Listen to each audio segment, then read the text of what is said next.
تأخرت في الزواج وما تزوجت إلا بعد ما وصل عمري 33 عام، لأنه كان عندي قناعة إني ما أتزوج إلا بعد ما أكون نفسي بعد الوظيفة وأبني لي بيت وأجمع حق الزواج وما يكون عندي ديون ويكون راتبي صافي. ومنها أختار الزوجة المناسبة. ويوم قدرت إني أتزوج دورت لي الوالدة وأخواتي العروسة المناسبة من بيت طيب، والأب ملتزم ما شاء الله، والأم معروفة بطيبتها وبدينها.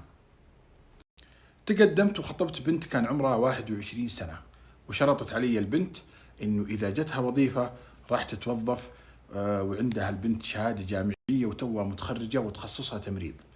وأنا الحمد لله راتبي جيد وصافي وما عندي أي ديون أو التزامات مالية، وعندي بيت ملك وسيارة. جاء موعد الزواج وتمت الزواجة وسافرنا شهر العسل، والحمد لله كانت زوجة صالحة وطيبة بما تعنيه الكلمة. حبينا بعض وكنا متفاهمين لأبعد درجة، لدرجة إننا ما كنا نتفارق مع بعض نهائيا إلا في النادر.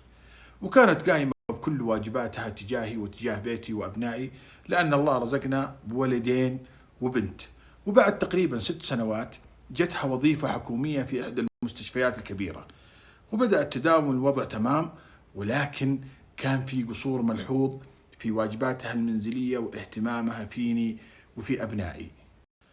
ومع الوقت صار الوضع يزيد سوء في حياتنا الزوجية وفي الاستقرار الأسري، وفتحتها أكثر من مرة ولكن ما كان في أي تجاوب. لكن ما عاد باليد حيلة، وما عاد أقدر أمنعها من وظيفتها، وندمت إني وافقت على شرط الوظيفة. لكن ما كانت هذه إلا بداية المشكلة أكبر وأعظم. ومع الوقت تغيرت تغير كامل. يقول صاحب القصة من بعد تقريبا السنة الثالثة والرابعة زادت سوء أكثر. تغير لبسها وصارت تتبرج، وتغيرت تصرفاتها، وما عاد حتى تجلس معايا لا أنا ولا أولادها. يا نايمة من تعب الدوام، وإذا قامت من نومها أحصلها على الجوال طول الوقت، وطالعت لي بسالفة صديقاتها بنروح وبنجي، ومرة في الكوفي الفلاني، ومرة في السوق الفلاني، ومرة في شاليه، ومرة في استراحة، إلين انقلبت حياتنا أنا وأبنائي رأسا على عقب. تغيرت تصرفاتها ولهجتها معايا، صارت تجيها اتصالات من أرقام غريبة، وكل ما سألتها تصرف أو تتكلم معاي بوقاحة. وفي يوم دق عليها رقم وردت عليه، وطلع زميلها في العمل وترد عليه عادي وتكلموا في أمور العمل، ولكن صار يكرر عليها الاتصال باستمرار، وأنا ما أعجبني هذا التصرف، وأكلمها إن هذا الشيء خطأ وما يعجبني. وترد علي وتقول هذا زميلي في العمل يتصل علي علشان أمور تخص العمل، وما كانت تهتم بكلامي، لدرجة إنها كانت تنعتني بالمريض والرجعي والشكاك. يقول صاحب القصة قررت أروح لمقر عملها، وسألت عن زميلها هذا، وشفته من غير ما يحس فيني ولا ينتبه لي.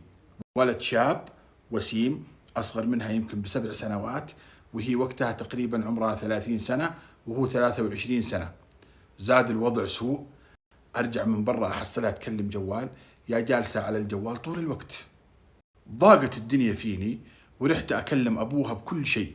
قال لي أبوها أنا مالي دخل، حلوا مشاكلكم مع بعض.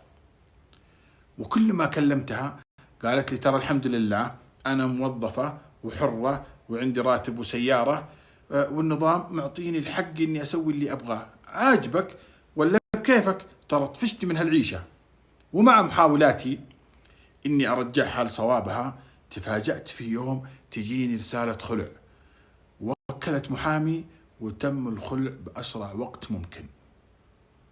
ورفعت علي دعوى حضانة الأبناء ومسكن ونفقة وكسبتها كلها.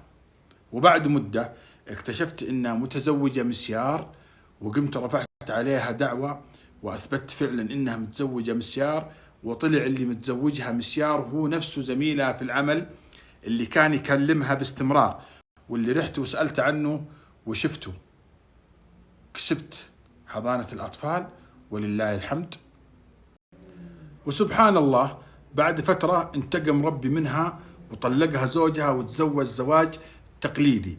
وبعد مدة تفاجأت إنها مرسلة علي تبغاني أرجعها وترجع لأولادها، ولكن أنا بدوري رفضت رجعتها نهائيا، وهي الآن ندمانة أشد الندم، وأنا الحمد لله تزوجت بزوجة ثانية وشرطت عليها ما تتوظف ولا تسوق وما في صديقات، إذا في شيء ضروري زيارة أهلها أو مناسبات كبيرة. وشرطت في العقد أيضا مؤخر 100,000 في حالة إنها طلبت الطلاق والخلع من غير المهر إذا كان بدون سبب شرعي.